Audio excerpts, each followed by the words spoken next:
Hello दोस्तों, मेरा नाम है रवि और स्वागत है आपका गेट ट्यूटर की इस वीडियो में। आज से मैं शुरू करने जा रहा हूँ मैट्रिसेस। तो चलिए सबसे पहले कुछ बेसिक के बारे में जान जाते हैं ताकि बाद में हमें कुछ भी किसी भी टर्म्स से प्रॉब्लम ना हो। तो मैट्रिक्स क्या होता है? A system of m(n) number arranged in rectangular form along m rows and n columns and bounded by bracket is called an m by n matrix, which is written as m cross n matrix. A matrix is also denoted by a single capital letter, जैसे कि single capital letter कोई a हो सकता है। और अगर आप different elements को, जैसे कि m नंबर ऑफ, जहाँ m rows and n columns यहाँ पे जैसे लिखा हो, यानी कि यहाँ पे m रोज, यहाँ पे कितना रो है? हमारे पास 2 रो है, यानी कि m इज इक्वल टू 2, और n कॉलम्स यानी कि 3।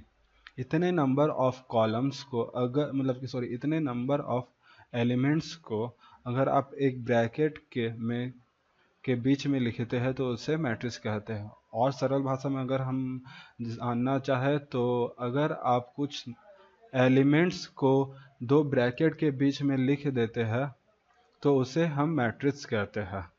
और यहाँ पे कितना नंबर ऑफ रो और कितना नंबर ऑफ कॉलम है उससे यह डिनोट होता है कि वह मैट्रिक्स का ऑर्डर कितना है। सपोज जैसे कि यहाँ पे और कुछ एलिमेंट्स रहते हैं,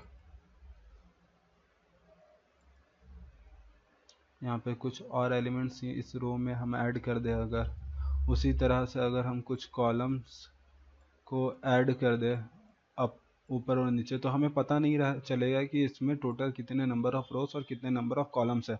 तो हम इन जनरलाइज टर्म में हम जो इस मैट्रिक्स का जो ऑर्डर लिखेंगे वो हम लिखेंगे m क्रॉस n। बट जो मैंने एग्जांपल यहाँ पे दिया है इसमें मैंने 3 ही एलिमेंट्स रखे हैं, और टोटल 6 एलिमेंट्स रखे हैं, और जिसमें कि 2 रो है और 3 कॉलम बनाया है। इसका मतलब अगर हम सिर्फ matrix A11, A12, A13, A21, A22, A23 को सिर्फ कंसीडर करें तो हमें जो मैट्रिक्स मिलती है उसका जो ऑर्डर होगा वह ऑर्डर होगा 2 क्रॉस 3, क्योंकि m जो है नंबर ऑफ रोज को डिनोट करता है और n जो है नंबर ऑफ कॉलम को। तो हम जितने नंबर ऑफ कॉलम है उसके जगह जितने नंबर ऑफ कॉलम यानी कि n के जगह पे जो नंबर ऑफ कॉलम की वैल्यू लिखेंगे और m की जगह पे नंबर ऑफ रोज की। तो ये तो हो गया मैट्रिक्स के ऑर्डर को हम कैसे डिफाइन करते हैं, कैसे लिखते हैं। अब सपोज अगर आपसे कोई पोजीशन के बारे में पूछे कि मैट्रिक्स का A12 पोजीशन, यानी कि मैट्रिक्स का पोजीशन हम रोज और कॉलम के रिप्रेजेंट में बताते हैं।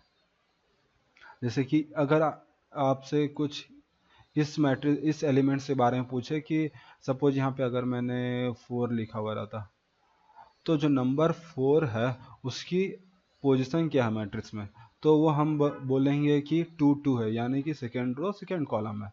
तो अगर हम इन जनरलाइज वे में लिखना चाहे, जैसे कि मैंने पहले ही कहा था, अगर हम इस चीज़ को ले कि हमें पता नहीं है कि कितने नंबर ऑफ रोज है कितने नंबर ऑफ कॉलम्स है, तो हम उस टाइम पे सपोज यहाँ पे कोई n कि कुछ लास्ट जगह पे है, कुछ काफ़ी नीचे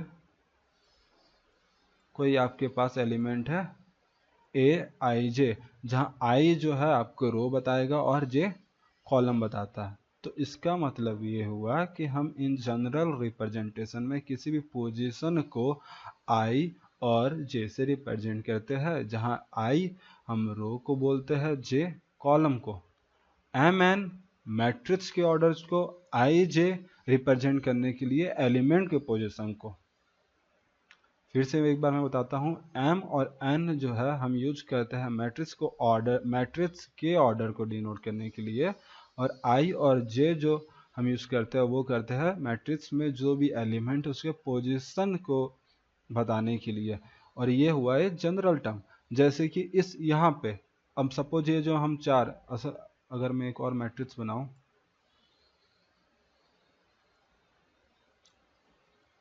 1 2 3 4 5 6। अगर मैं इस मैट्रिक्स की बात करूं और आपसे कोई पूछे कि मुझे बताओ कि जो नंबर 5 है उसका क्या पोजीशन है, तो हम कहेंगे उसका position second row second column है, यानी कि 2 2, यानी कि ये A22। तो मुझे उम्मीद है कि आपको मैट्रिक्स की बेसिक डेफिनेशन समझ में आई होगी। मैं अगले वीडियो में स्पेशल मैट्रिक्स के बारे में बताऊंगा। अगर आपको यह वीडियो पसंद आया हो तो प्लीज़ लाइक करें, सब्सक्राइब करें।